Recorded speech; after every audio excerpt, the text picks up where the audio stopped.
किसी भी शांति पाठ में हम 3 बार शांति क्यों बोलते हैं? क्योंकि हमारे अंदर 3 प्रकार की अशांतियाँ हैं, जिसे शास्त्रों में त्रिविध ताप बोला गया है। त्रिविध ताप यानी कि 3 दुख। तो दुख 3 प्रकार के हैं। पहला है आधिदैविक दुख, यानी कि जो हमें दैवीय शक्तियों से दुख मिलते हैं, जैसे कि भूकंप आना, सुनामी आना, बादल फट जाना। ये सारे जो दुख हैं वो आधिदैविक दुख हैं और ये 5% होते हैं मनुष्य के जीवन में। दूसरे दुख हैं वो है आधि भौतिक दुख। आधि भौतिक दुख जो दूसरे प्राणियों से मिलते हैं, जैसे कि किसी संबंधी का धोखा दे देना, कुत्ते का काट लेना, किसी का व्यवहार ना अच्छा लगने की वजह से जो हमें दुख मिलते हैं वो होते हैं आधि भौतिक दुख, जो कि 20% होते हैं हमारे जीवन में।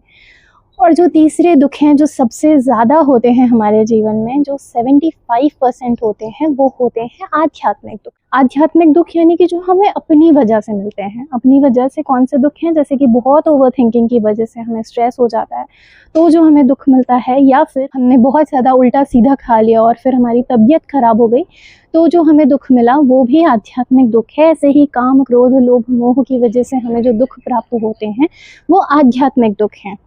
तो हम तीनों दुखों के लिए 3 बार शांति अलग अलग बोलते हैं, ताकि ये तीनों दुख हमारे जीवन में कम हो जाएं और हम सुखमय जीवन जी सकें। पर क्या सिर्फ प्रार्थना करने से हमारे दुख कम हो जाएंगे? नहीं, पर पूर्ण हृदय से अगर प्रार्थना करी जाए तो वो सुनी जाती है। और साथ में हमें उसके लिए कर्म भी करना पड़ता है, समझना भी पड़ता है कि पूर्ण सुख की प्राप्ति तो परमानंद की प्राप्ति के बाद ही होती है। पर फिर भी जैसे जैसे ये दुख हमारे जीवन में कम होते जाते हैं, हमारे जीवन का सुख बढ़ता जाता है। तो चलिए प्रार्थना करते हैं। ओम शांति शांति शांति।